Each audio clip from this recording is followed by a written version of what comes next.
ఎవరన్నా ఇంత పెద్ద డిబేట్ అయినా పెట్టని, ఎంత పెద్ద క్వశ్చన్ అని మనం ఆన్సర్ చేయగలగాలి. అంతేనా? ప్రశ్నకు రెండు ఉంటాయి, ఒకటి సమాధానం, రెండవది సంజాయిషి. సంజాయిషి చెప్పడం ఫెయిల్, సమాధానం చెప్పడం సక్సెస్. అవునా? ఎవరన్నా అన్నం తిన్నరా అన్నారు అనుకోండి, తిన్నగాని అనేది సంజాయిషి. తిన్నాను, అన్నం తిన్నగాని ఎంత వ్యత్యాసం. మనకి అల్టిమేట్గా చెప్పాలి, 100% చెప్పాలి. అది ఎట్లయినా ఏ ఫీల్డ్ అనేది తీసుకోండి. వెస్టేజ్ అనేది 2004లో స్టార్ట్ అయింది బ్రదర్. అందరూ కూడా ఈ యొక్క సంవత్సరాన్ని మర్చిపోవద్దు. జూన్ 2, 2004 ఆల్రెడీ 20 సంవత్సరాలు పూర్తి చేసుకున్న కంపెనీ సక్సెస్ఫుల్గా ఉంది. ప్రపంచంలో నెట్వర్క్ అన్ని బిజినెస్లలో మనది 33వ ర్యాంక్ ఉంది. 33వ ర్యాంక్. 33వ ర్యాంక్ అంటే మనం అందరం చాలా చిన్నగా అనుకుంటాం. ప్రపంచంలో 100 కంపెనీలు టాప్ ఉంటాయి, 100నే. మిగతా కంపెనీలు టాప్ అన్నారు, వాటి లిస్టులో కూడా తీసుకో. ఆ 100 కంపెనీలకు ఎంటర్ అవ్వడమే కష్టం. మనమే చూస్తున్నాం ఇప్పుడు. మోడీ కేర్ ఉంది, హెర్బల్ లైఫ్ ఉంది, ఇంకోటి ఉంది, ఆంబే ఉంది, ఎన్నో కంపెనీలు మన దగ్గర ఉన్నాయి. దానికి కొన్ని వేల లక్షల కంపెనీలు. ఇలా టాప్ 100 కంపెనీలు అనేవి ప్రపంచంలో ఒక లిస్ట్ ఉంటుంది. మిగతా వాటికి పేరుంటే కానీ లిస్ట్ ఉండేది, టాప్ అన్నది వాటికి. దాంట్లో మనది 33వ ర్యాంక్. ఇండియాలో వచ్చేసి ఫస్ట్ ర్యాంక్, నెంబర్ 1 ర్యాంక్ ఇండియాలో. భారతదేశంలో నెంబర్ 1 కంపెనీ, ప్రపంచవ్యాప్తంగా 33వ కంపెనీ.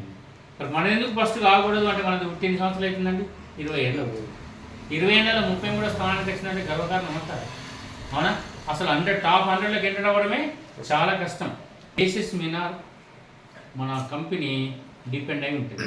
ఒక ప్రోడక్ట్ తయారవుతుందంటే కంపెనీలో కంప్లీట్ ఆకులు గింజలు, అంతకు మించి వేరేదేదిలా కలపరు. ఆకులు గింజలతోనే మన భారతదేశము యొక్క చరిత్ర మనం చూసినట్లయితే 5000 సంవత్సరాల చరిత్ర ఉంది భారతదేశానికి. ఇక్కడ ఋషులు, ఇక్కడ పురుషులు, ఇక్కడ మొత్తం ఇక్కడ వ్యవస్థ అంతా కూడా ఆయుర్వేదమే. మొత్తం ఆయుర్వేదం అనేది ప్రపంచంలో ఎక్కడ ఉంది అంటే భారతదేశంలో ఉంది. భారతదేశం నుంచి ఇతర దేశాలకు ఆయుర్వేదం లేదు, వేరే దేశాలు ఎక్కడ ఆయుర్వేదం లేదు. అట్లాంటి 5000 సంవత్సరాల చరిత్ర ఉన్న భారతదేశము 5000 సంవత్సరాల నుంచి మనుషులు ఇక్కడ 1000 సంవత్సరాలు ఎక్కడ, 200 సంవత్సరాలు ఎక్కడ. 200 సంవత్సరాలకు పూర్వం అమెరికాకు రూపం లేదు. వాస్కోడి గామా సముద్ర మార్గం ద్వారా ఇక్కడ కూడా ప్రజలు నివసిస్తుర్రు, ఇక్కడ కూడా లివింగ్ లైఫ్ ఉంది, జీవన విధానం జరుగుతుందని చెప్పి ఆ చెప్పిన తర్వాత దానికి అమెరికా అని పేరు పెట్టారు. ఆ తర్వాత అక్కడ ఎడ్యుకేషను, అక్కడ అన్ని బ్రిటిష్ వారే నేర్పారు. అమెరికా కూడా బ్రిటిష్ వారే, ఆంగ్లేయులు నేర్పారు. అమెరికా ఏమైంది, 200 సంవత్సరాలు అమెరికా ఏమైపోయింది, ప్రపంచంలోనే టాప్ అయిపోయింది. ప్రపంచంలోనే టాప్. ఎట్లా టాప్ అయింది? 5000 సంవత్సరాల చరిత్రలో భారతదేశం టాప్ కావాలి కానీ 200 సంవత్సరాలు అంటే తండ్రికి ఏం సాధ్యం కాలే, కొడుకు సాధ్యమైంది. అంతేనా కదా? ఏంటిదంటే కంపెనీ లోపల మొత్తము 4 కేటగిరీలు ఉన్న ప్రోడక్ట్ ఉన్నాయి. 4 కేటగిరీస్ ప్రోడక్ట్ ఉన్నాయి. 4 కేటగిరీస్లో ఫస్ట్ ఏంటంటే మనం హోమ్ నీడ్స్, ఇంట్లోకి ఏవైతే అవసరం ఉంటాయో అవి. రెగ్యులర్ యూస్, బాత్రూమ్ క్లీనర్ కడికి మొదలుకొని, ఫ్లోర్ క్లీనర్ కడికి మొదలుకొని, తల షాంపూ, వంట నూనె, tea powder, face powder, face cream, scent, ఏదన్నా తీసుకోండి మనకు రెగ్యులర్గా డైలీ యూజ్ అయ్యేది. తర్వాత చూడండి ఏముంటుంది అంటే ఇక్కడ మనకు రెండవది వచ్చేసి హెల్త్ సప్లిమెంట్స్. ఇది కూడా సప్లిమెంట్స్ అంటుంటారు, ఇది కూడా హెల్త్. ఇది హోమ్, ఇది హెల్త్. అంటే గృహావసరాలకు ఏవైతే అవసరం ఉన్నాయో అది.